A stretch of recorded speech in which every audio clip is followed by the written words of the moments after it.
Okay, I've got a couple of minutes past the hour, and I know more people will be joining the session, but we've got lots to cover. And so let's get started. Now, you'll have to bear with me. Zoom seems to have changed its settings since the last time I used it, maybe for the new year here. And I like this face in front of the screen thing, but I didn't set up my slides that way. And so I'll be blocking the information if we try to keep going like this. Let's see. I don't think that's better because then you can't really see what's on the slides. So as cool as this is, I think we're going to opt for this view right here. And hopefully that will allow you to see as much as possible what's on the screen. And without further ado, let's get started to talk about the midlife brain from fog to focus. It's saying that I'm muted, but I don't think I am. Unmute. Okay. The midlife brain from fog to focus, thriving through hormonal shifts. This is, to me, a fascinating topic and one I think we're sort of scratching the surface on, but there's lots that we can do to help our brains work better at any stage of life, but as well midlife.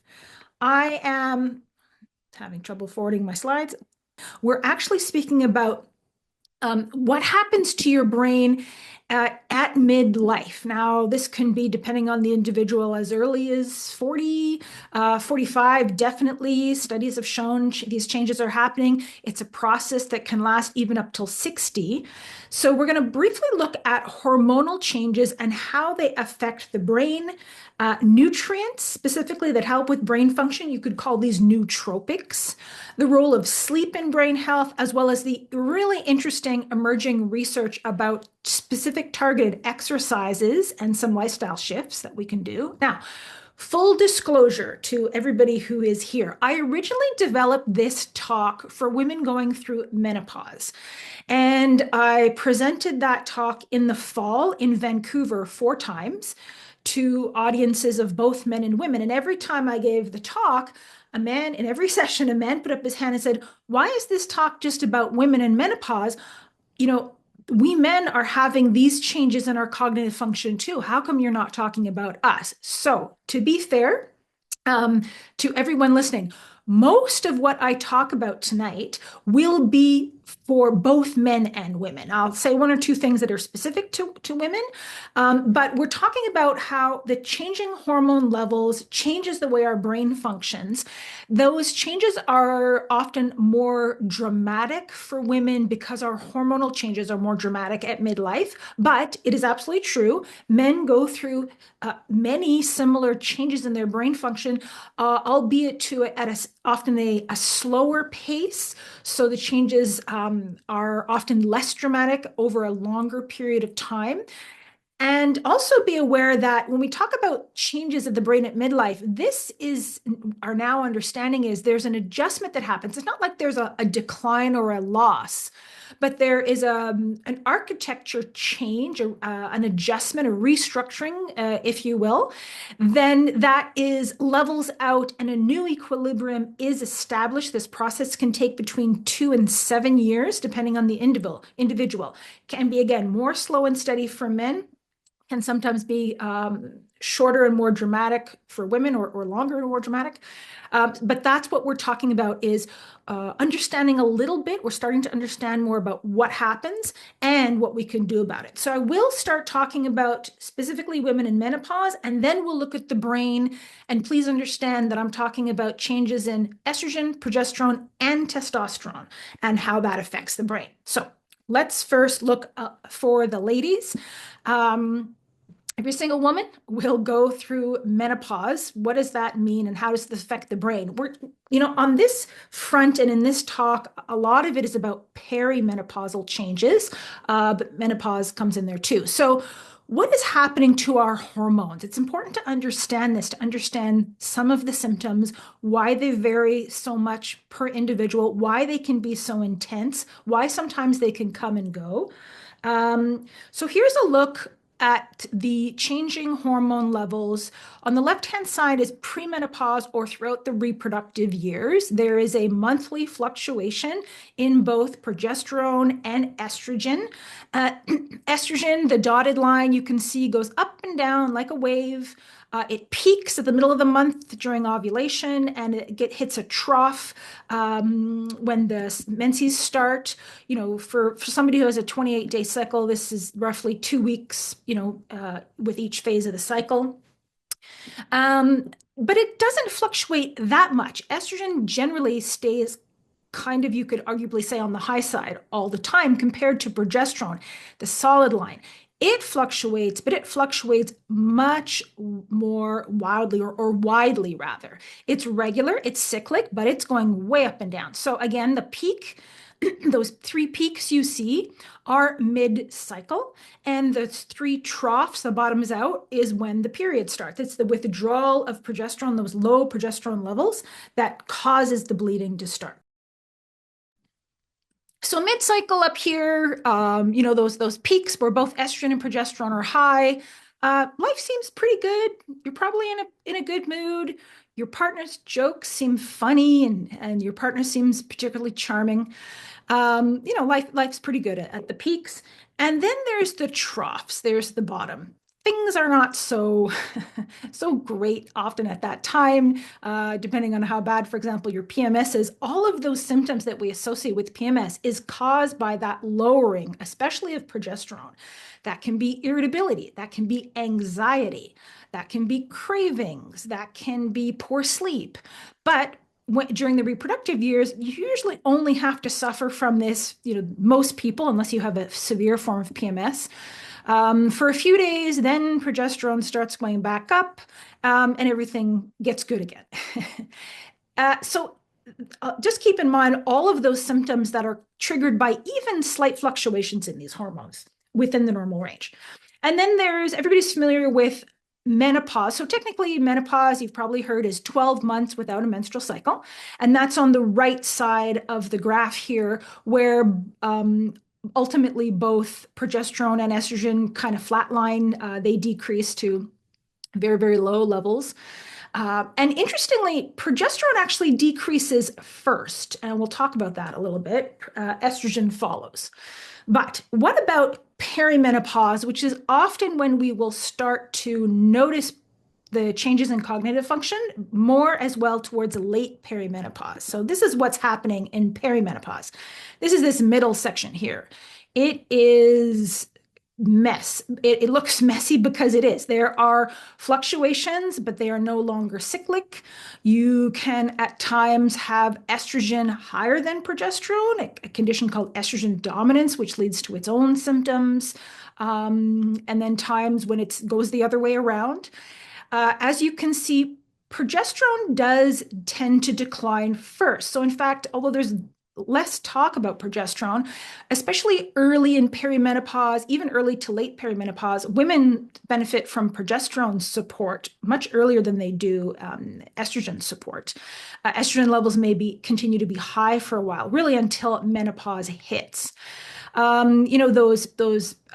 You've got 2 troughs here. You got a couple peaks. Maybe you feel better than usual. You've got a couple troughs. Maybe you feel worse than usual. You've got irregular periods, skipped periods, long periods, sometimes episodes of very heavy bleeding when you've got one of these, double dips where the progesterone is very low for a couple cycles, and that can lead to prolonged bleeding, flooding incidents, as it's called. But when you think about the symptoms of PMS when progesterone is just dipping a little bit, this perimenopause is like PMS on steroids, right? Cougar puberty, it's sometimes called. So it can be very dramatic. Now, especially more towards the end of perimenopause and as we transition into menopause, this, and especially the withdrawal, both hormones, both the withdrawal of estrogen and progesterone can really affect the brain, as well as, guys, testosterone. Also, that applies a little bit to women, but similar brain areas are affected. And now, before I go on to show you that, here is an example. Now, this is a dramatic example, but it's an example of an article published last August of a woman. This particular case, I believe, was in the UK, but there is a similar case in the US, who was in a psych unit diagnosed with dementia at 56, but it was menopause. And that is how dramatic for some people, some women, these brain changes can feel. You're convinced you have early onset dementia because you have, a bad case of CRS, can't remember stuff, syndrome. And now, in this particular case, just so you know, once that was recognized, finally somebody, paid attention to her symptoms, listened, got some tests. In this case, restoring her estrogen. So for her, estrogen supplementation brought her brain back. Within a few weeks, she was functioning normally again. It was quite remarkable. Now, that is not to say that that is the one and only perfect solution for every person. And it's beyond the scope of this webinar or almost any webinar, really. Hormone replacement and whether that's the right choice with you is highly personal, highly individual. I can recommend some clinics at the end for people who may be interested in that. It can be extremely helpful for some individuals, not as much for others, depending on what they're looking for help with. And it is often a process to get the dose of hormones titrated just right. Estrogen, progesterone, and even for women, some testosterone, it can feel a bit like whack-a-mole. But so what we're talking about tonight is whether or not you choose to do hormone replacement therapy. What should you be paying attention for, and what else can you be doing for your brain and cognitive function? So this is where both men and women come together in terms of what we can do for our brains. All right, so let's do a little tour around the brain and talk about the midlife as this neurological transition state, again, where there will be a new equilibrium established months or years down the road. But areas of the brain that are affected by a lack of hormones. Now, this map or graphic is showing estrogen, the estradiol hormone on the map. But as I mentioned, progesterone plays a role here, and for men, testosterone. And so it's not just the one hormone. This part doesn't just apply to women. This is the part where men would be putting their hands up saying, hey, I got these symptoms too. And also to be aware of, there isn't ever just one part of the brain that does one thing.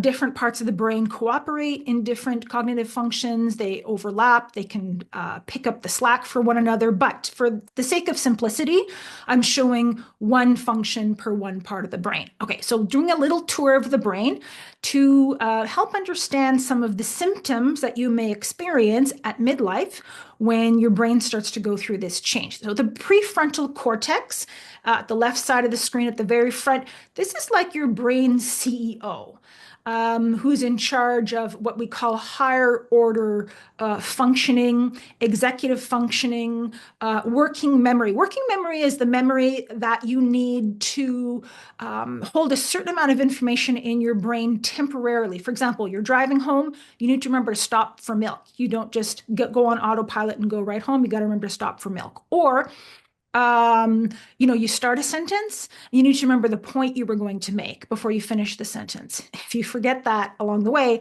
that could be your working memory. But overall, if the prefrontal cortex is being affected by hormonal changes, you will tend to feel overwhelmed.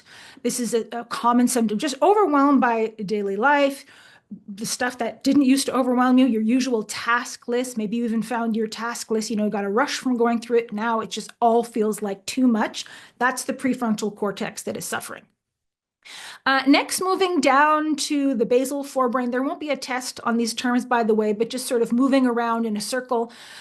Different aspects of learning and memory. When we get into the mid part of the brain here, we are getting into the same parts of the brain that get affected in Alzheimer's disease. Basal forebrain and hippocampus, those areas definitely get affected in Alzheimer's disease. So this is why some women feel like they have early onset Alzheimer's at midlife and when they hit perimenopause and menopause. So attention, learning, these areas here. Now, the next middle part, the hypothalamus. Now, that is very famous regulation of temperature, sleep, energy balance, and food intake. So when this has problems, these are the classic symptoms that we tend to associate with hot flashes, night sweats, weight gain, insomnia. That all comes from this part of the brain. Here, this is more tends to be more specific to women. And then moving back to the amygdala. This amygdala is an important part of our brain for fear as well as intense emotions, such as rage.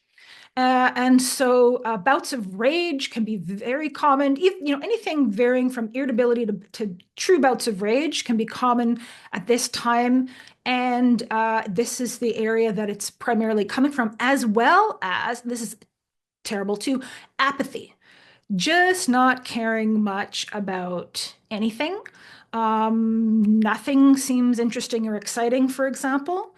There's another part of the brain in the similar area back near the amygdala, the Rhéaume nucleus, that is responsible for your serotonergic system and your mood. And so low mood, as well as anhedonia, a loss of pleasure in things you used to find pleasure in. One woman who recently said, "My whole life I was obsessed with flowers, and now I just don't care about flowers anymore." That kind of flat loss of pleasure. At the very back of the brain here as well, sort of connected to the amygdala, there's your adrenergic system. It's sort of connected to your a little bit fight or flight, attention, arousal, focus. Certain aspects of concentration come from here, and anxiety. That also is connected to the amygdala, but this part back here, so anxiety is a huge symptom during the midlife transition at this part of life. It can be quite overwhelming. It's one of the major symptoms that women complain of in particular. Or this can come along with a sense of being wired, and even a sense of dread or doom. That is so fun. Just not a nice way to live. And there's no particular reason for it. It's not associated with anything, just a sense of dread. And then at the back of the brain here, hippocampus. Now, again, this is the part classically that does get attacked in Alzheimer's. So short information processing, short-term memory. Again, you feel like you can't remember anything, or losing your train of thought mid-sentence. Oh, I forgot the section here that has difficulty with words. You just cannot find the right word. You're substituting words. You're saying words you don't realize. Just lots of problems with words. At the back of the brain, this is literally the posterior cingulate, literally the voice in your head, the default mode network. So rumination, just repetitive thoughts that you can't seem to drop even if you'd like to, as well as earworm. So a line of a song in your head that just goes round and round and round. That is usually problems with the default mode network. That can be in the middle of the night. That can be when you wake up. It can be almost any time, but that's an issue. And then last but not least, and I'm sure that this is where doing an in-person webinar is wonderful, because people can, bring up and talk about other symptoms that they may have. But the last one, the sensory integration part of the thalamus, broken sleep. There's a few aspects to sleep, but the broken sleep and feeling sensitive to everything, just wanting to rip your leggings off at the end of the day because you can't stand how tight they are, how they feel on your legs. I think a little bit of restless legs can be part of this too. But anyway, just feeling sensitive, you can't stand that, the sweater on your back, whatever, is part of that here. So this has been a bit of a tour of the brain and the kinds of things that can happen to both women and men to different extents, different deficits happening, at different times. So hopefully some of this speaks to you. Not that I want you to have these symptoms, but this may be why you're here. Okay, so what are we going to do? Like I said, whether or not you're pursuing any types of hormonal treatments is beyond or outside this webinar, this session, but what can we do to the brain or for the brain that can be helpful? Well, first, in terms of foundational health, have your iron levels checked. This applies to both men and women, although women are more prone to having low iron. There's a few reasons for this.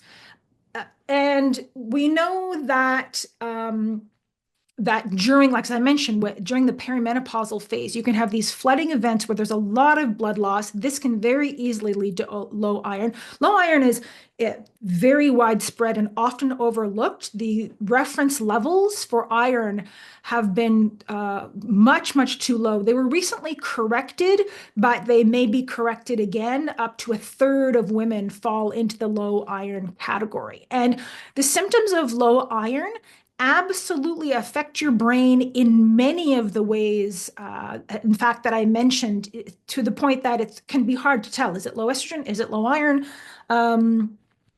It can be very hard to tell. So anxiety, poor sleep, poor memory, low mood, all of these are symptoms of low iron. And a study that came out last year finally looked at middle-aged women and iron levels and cognitive function. This connection is well established in younger women, women of reproductive age, and showed that middle-aged women with sufficient iron perform better on cognitive tasks than those with lower than expected levels for their age. So not even people who were iron deficient, but just lower than the average. So in fact, none of the participants in this study were classified as iron deficient, but many had suboptimal levels. And so the average iron level in the study was about 60 micrograms per milliliter. And so basically anything under this, which is far higher than what is usually flagged on your ferritin test. So when you're getting your iron checked, hopefully you're going to see your doctor, get a full iron panel, get your ferritin checked, and aim for ferritin over 60. That is much higher than is normally flagged. Actually, the new guidelines say anything under 50 is a problem, so we're getting close, but I would say aim for over 60. And like I said, this also does affect men. It's not as common, but I've certainly seen it. And everybody thinks, oh, you're postmenopausal, you can't have low iron, but you see that too. So this is something that should be checked. And if your iron levels are low, you can supplement to get it back up. Now, don't just take an iron supplement. If your iron levels are good, if they're healthy, if they're adequate, if they're over 60, supplementing with iron won't necessarily, probably won't help your brain function. And there is such a thing as too high iron. So now that's not usually till you get over, 200, 250, something way higher than that. But the point is, do get a test before supplementing with iron. And if your iron isn't low, supplementing won't make your brain work better.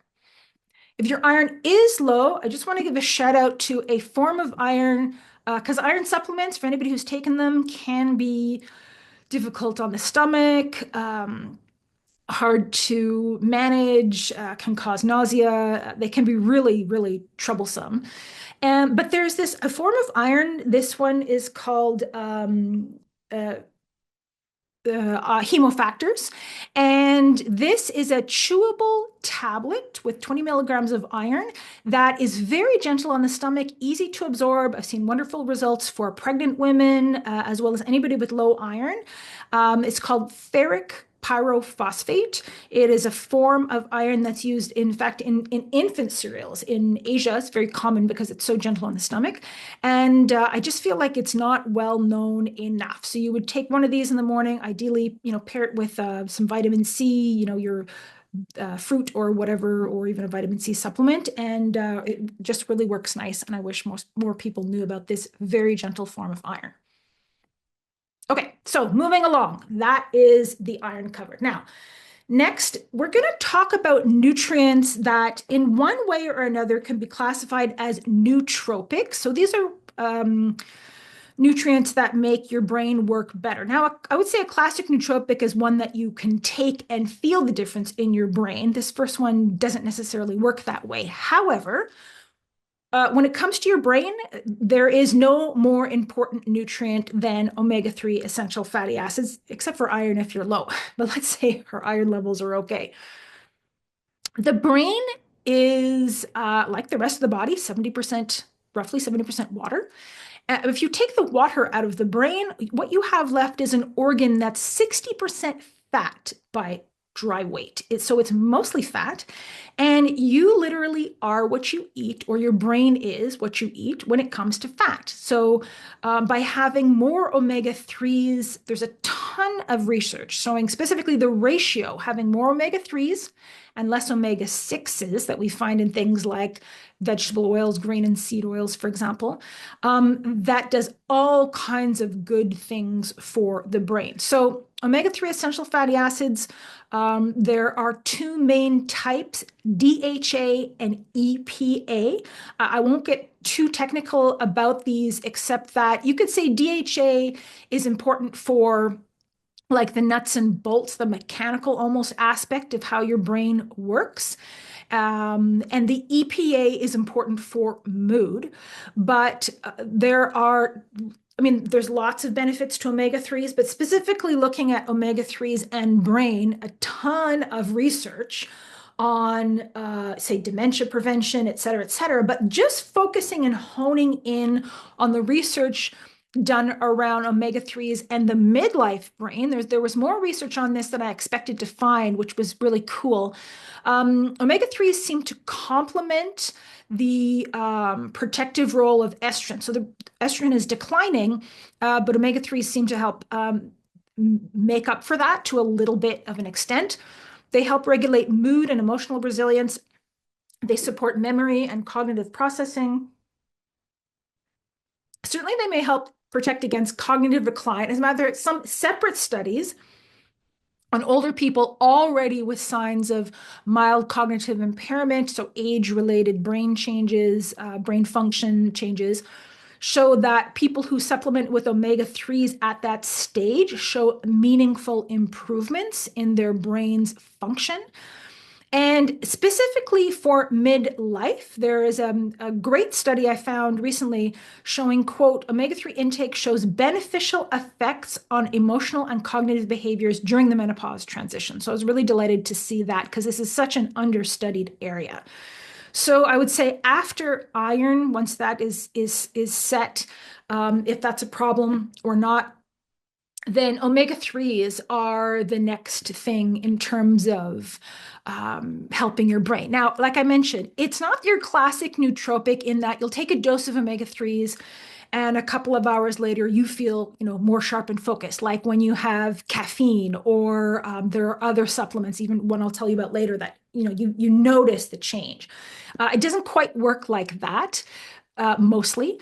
Although, over days to weeks, you should notice some improvements, hopefully in mood and other aspects of brain function, like word finding. But it's just know that it is absolutely helping your brain. So get more omega-3s where you can. Deep cold water fish like mackerel, so the smash fish, salmon, uh, mackerel, anchovies, sardines. I feel like I missed one there, and herring. And you can get omega-3s from plant-based sources, things like flaxseed, for example, hemp seeds, but the body does need to convert. Those are short chain omega-3s that the body needs to convert to the long chains that actually go into your brain.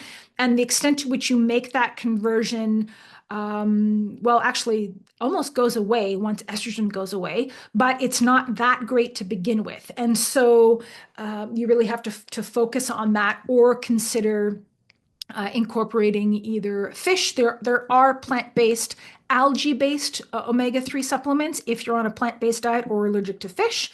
But in terms of omega-3s, big difference in quality of what you'll find on the market. And I just want to highlight this one because it's a newer one. But in terms of purity or potency, this is amongst the highest level that you can find And it has a form of omega-3 that is what you could call microencapsulated. So it is in little micelles. They're almost like individual little droplets inside a soft gel, which provides up to 10 times higher absorption than standard forms of omega-3. Great choice for people who don't have a gallbladder, because even a relatively small capsule, you're absorbing more. And this is an enhanced absorption. It can also, there's a mint flavor in this. And so, in fact, it can even be chewed. So, for individuals who have trouble, if you know anybody in your life who isn't getting their omega-3s because they don't like swallowing, fish oil pills, they can be large because that's just the nature of the fish oil molecules are bulky, or they don't like the liquids, then you can consider this. So this is a nice option in terms of omegas. Okay, I just want to give a shout out briefly to B vitamins for cognition. There are so many things that B vitamins do for our brain function. We know that low B vitamin levels are associated with neurodegenerative disease and cognitive impairment. B12 gets a special mention here. If your B12 levels are anything below 350, now this will not be flagged as low B12, even low normal B12, like it is on the lower third of your normal B12 levels. But that amount of B12 level in your blood, this is something you would have to have tested, is associated with forgetfulness and clumsiness. These are symptoms of low B12. And there are certain subsets of dementia that people think, oh, they're just getting old. Of course, they're getting forgetful and clumsy. But in fact, it's B12 deficiency or even just low B12 levels that aren't flagged. So now B12 you can take without, taking a blood test to find out if you're high or low because it's water soluble. It doesn't, it's not a problem. It would be nice though to know if you're low in B12, anything below 350 should be topped up with either a supplement or you can also get it by injection. B vitamins help to lower the level of homocysteine, which is a risk factor for both dementia and heart disease. And this little bean-shaped thing on the right here is the mitochondria. This is where our energy is made. So this is huge when it comes to the brain. Any given cell in the body will have a couple thousand mitochondria because just about every cell needs energy. But a single brain cell can have 100,000 mitochondria in a single cell. So you're looking at a few quadrillion mitochondria in a brain. And if those are not making energy efficiently, your brain will suffer because it. So one of the many things that helps the brain's mitochondria, the whole body's mitochondria, convert the energy from your food into ATP, that's cellular energy, makes your brain go, are B vitamins. Very, very important for this purpose. I'll show you briefly a kit that contains both B vitamins and omegas, a different one than the one I showed, as well as some other nutrients. Phosphatidylcholine is a precursor to the neurotransmitter acetylcholine, which is a major neurotransmitter for learning and memory. And also some phosphatidylserine here. This is only found in brain cell membranes, helps them communicate. So just for people who are saying, well, I could benefit from a B complex, I could benefit from an omega. This kit is a fantastic savings. It's like an all-in-one packet, 30 packets, so a month's supply. It's a grab-and-go kit, a grab-and-go little packet. You can take it all at once or spread it out throughout the day. So just on a heads up, and it goes on sale pretty often. There's sales coming up in the spring, and it's a massive savings. You can find the kit sometimes on sale for as little as close to like $40, which is about a third of what you'd pay for an individual month's supply of these supplements. So just giving you a heads up about that. Okay. And then I'm going to say one more nutrient because this one has been trending, I guess you could say, people talking about it. You may have heard about this in terms of magnesium threonate. So magnesium threonate is a specialized form of magnesium that's attached to well, a threonate molecule, threonic acid, it actually comes from, it's a metabolite of vitamin C. And this molecule carrier carries magnesium into the brain better than other forms of magnesium that we're aware of. So magnesium is important for all kinds of things, but this particular threonate type, magtine as it's called, enters the brain and has been shown to increase levels of brain magnesium better than any other form of magnesium. This in turn has been shown to increase what's called synaptic density. So the synapses are the communication points between your brain cells. And obviously, the more your brain cells are connecting and communicating, the better your brain works. And so this is really interesting research about being able to, elevate magnesium in the brain and get the brain cells to increase their synapses. And so this form of magnesium does this because it seems to cross the blood-brain barrier more readily than other forms of magnesium. So something to keep in mind, magnesium L-threonate. And this is one that people will tend to take. It's usually 3 capsules per day. Again, the threonate molecule is a little bit bulky, which is why you can't, it's not a 1-a-day thing. But this form of magnesium, usually over a couple of weeks, will help with the brain synapses. Interesting research showing reductions in brain aging and improvements in cognitive function equivalent to about 9 years improvement in terms of the test subjects in the study. So it's something to consider in terms of we all need magnesium. And yes, you can take this as a replacement of some, depending on how much magnesium you need, of the magnesium in your diet, or in addition to what you're having in your diet. Okay, this is this brand of magnesium is the only Health Canada approved magnesium with a cognitive health claim. By the way, for those of you who don't know this, one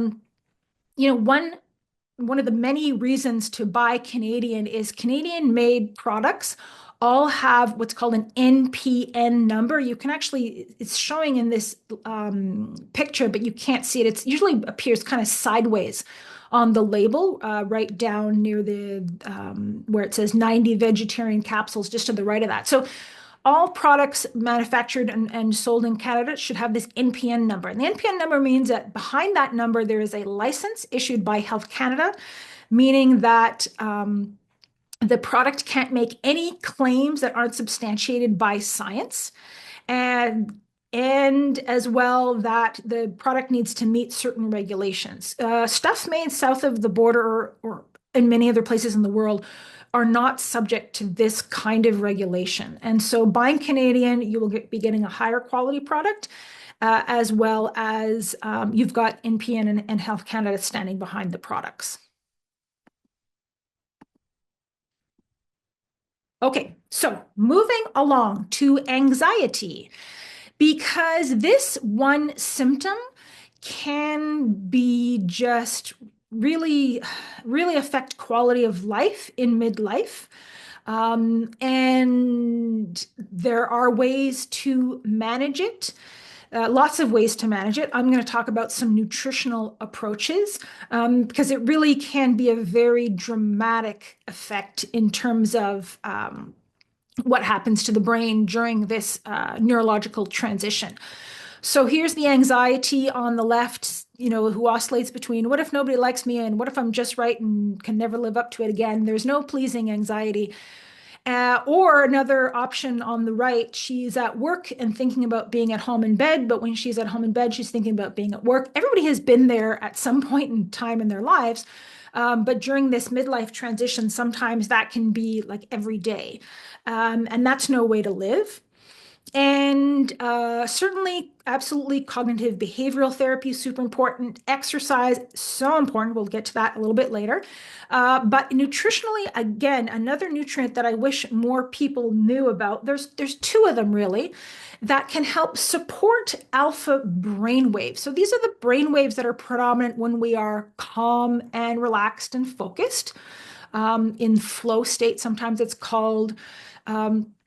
L-theanine, which was originally identified in green tea, and you can certainly get it in matcha green tea, but that also has caffeine in it, so not good for late night help. Or GABA, gamma aminobutyric acid. That is our body's major inhibitory, in other words, calming neurotransmitter. You make it in your gut. You can also get it through some fermented foods, sprouted brown rice. There's a little bit in kimchi. You'd have to eat a whole lot of kimchi to feel calmer. The spice might counteract that. But we do make some GABA in our guts. And both of these amino acids, they're separate. They're kind of like biochemical cousins. We don't make L-theanine. That's only derived from food. We do make some GABA. Both of these are linked to better sleep quality and just calm and focus. They don't make you drowsy. But GABA, you can get both of those individually in supplements. So this form here of 100% natural GABA, it contains a form of GABA called pharma-GABA. That doesn't sound natural, but it is. It is produced through fermentation, actually of the same bacteria that makes kimchi. It is clinically proven to support mental clarity and temporarily promote relaxation without causing drowsiness. It is not habit forming. It has no drug interactions. It doesn't cause drowsiness when taken on its own. If you pair it with a glass of wine, you may feel more drowsy than normal. Don't do that. And drive, but if you're at home alone, that is not a problem. It does not interact with alcohol. New claim that Health Canada has approved that it does help support cognitive function. And this is something that can be taken as needed. So the recommended adult dose on the label says 1 to 2 tablets 3 times daily. You almost would never need to take it that much. Basically, it's a tablet as needed. You're feeling anxious, your brain won't stop, like the hamster on the wheel in your brain won't stop turning. You're lying at night ruminating, or you wake up in the middle of the night and your brain's going a mile a minute. This is a time for a chewable tablet of GABA. The chewable one is quite fast acting, and it generally promotes relaxation pretty quickly. If you're tense or anxious, nervous, you'll feel noticeably relaxed within 15 usually minutes or so. And then it's just one as needed. So if later in the day it's a very anxious day, you want to take another one, fine. I know an individual who was highly anxious, prone to panic attacks, who would take 3 of these 3 times a day for months and years. Really, it is very safe. If you took a whole bottle, you would probably fall asleep, but please don't do that. There's no reason to do that.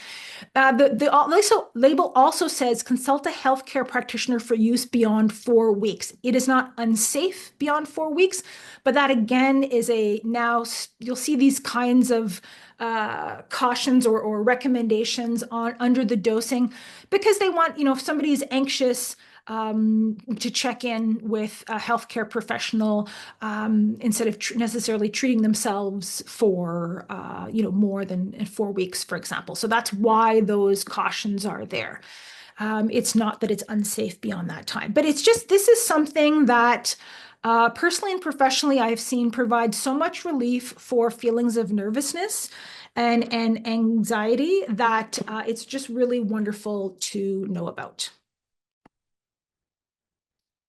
Okay, and let's say a few things about sleep. And then I'll say just a couple things about really interesting research around exercise. So why is sleep important? Now, this is tricky because I know a lot of people aren't sleeping well at this time, but specifically the type of sleep we get at the beginning of the night. So the first couple of sleep cycles that we have, let's say you go to bed at 10 p.m., say, between 10 p.m. and 2 a.m., that's your first 2 to 3 sleep cycles. You spend most of that time in what's called deep or stage 4 sleep. For a long time, we didn't know what, if anything, was happening during this stage of sleep. We now know at this time, and only at this time, there is a circulatory system in the brain called the glymphatic system. that opens up and flushes out the brain. It's not blood circulation, it's a type of lymph, but it clears out and cleans out the waste that accumulates as part of your normal daily brain function. Your brain accumulates waste products or generates waste products, and those need to be removed. But it must be problematic to remove them while they're being generated or while we are awake. The brain waits until we are in our deepest stage of sleep to clear that out. And so by getting adequate quantity and quality, especially of sleep early in the night, you will have sufficient brain clearance. So good sleep, good vascular health, regular exercise, low levels of alcohol, that's all associated with better brain clearance. On the flip side, poor sleep, a lot of stress, high blood pressure, high levels of alcohol inhibit brain clearance. And this is part of why when you don't get a good night's sleep, you feel groggy the next day because your brain has not been cleaned the way it should. We know that sleep quality in midlife has a big impact on dementia later in life. And this is probably why you need to sleep well to clean your brain. Not to mention that you want to feel rested the next day, right? So we can do, and I know we have done, and I'm sure we will in the future, whole webinars just about sleep and how to get a better night's sleep. We're running low on time for that. But of course, always can't leave without saying our sleep hygiene tips. So sleep and wake at the same time every day, sleep in a completely dark room, or use a light blocking, sleep mask over your eyes. Looking at natural light as soon as you can in the morning. I know that's not easy these days, but or just flip on the lights in the bathroom or whatever. Just when you look at light as early as possible when you wake up, it tells your body it's daytime, helps us set your circadian rhythm. That helps you sleep better the next night, believe it or not, or that night. Avoid caffeine afternoon. People really underestimate how much caffeine interferes with their sleep. Avoid screens near bedtime. That blue light from your phone or your tablet or your TV tells your brain it's daytime. That's not good for your melatonin production. Eat clean and stay hydrated. Exercise regularly. Connect with nature. Spending time outdoors as much as possible. I know it's not easy lately with the weather. Oh, and you might want to consider a white noise machine. You don't have to buy a special machine for this, but a fan or an air filter, something that makes noise can be helpful.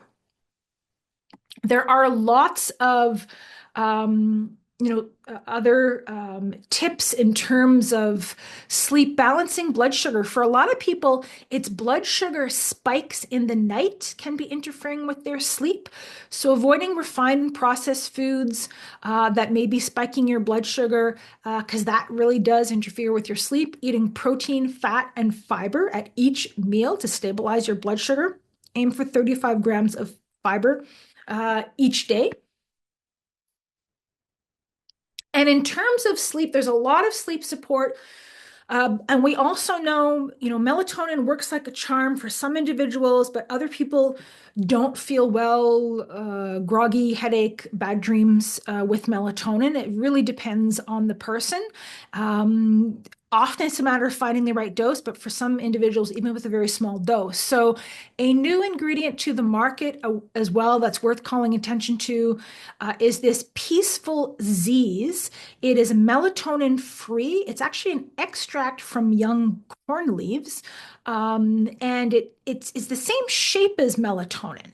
And so it fits into your body's melatonin receptors and promotes increased deep sleep time. So that early in the night deep sleep promotes longer sleep, healthy mood and mental well-being, and helps to reduce cortisol, which is really important. So the dose on this is, well, it says 1 to 2 capsules, 30 to 60 minutes before bedtime. I would say try one if you're going to try this. So in other words, if you're looking for something that's melatonin-free sleep support and you need something stronger than, as I mentioned, GABA does not cause drowsiness, but if you can't get to sleep because your brain won't quiet down, sometimes just a GABA at bedtime is really nice, or GABA and magnesium. That's a good combo too. This one, it can it will cause drowsiness. That's the point of it. You cannot operate heavy machinery or drive after you take this, only for bedtime. Okay, and then if you have been following this research about brain health and muscle mass, it is so interesting. Just so much emerging research showing that strong muscles support a healthy brain. They've done all sorts of tests between, arm strength, grip strength, leg strength, and brain health. Basically, a bigger, more muscular body means a stronger brain. Improved blood flow to the brain during exercise enhances oxygen, nutrient, and delivery. Muscle acts as an endocrine organ, believe it or not, releasing not like hormone type myokines that protect brain function.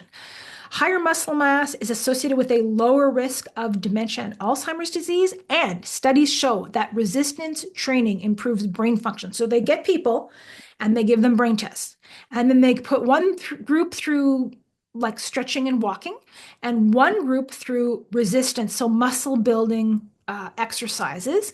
And at the end of, it's usually 12 weeks, but it varies, they do the brain tests again. And the people who are building their muscles perform better on the brain test compared to the people who are just walking or stretching, generally don't have any changes in their brains.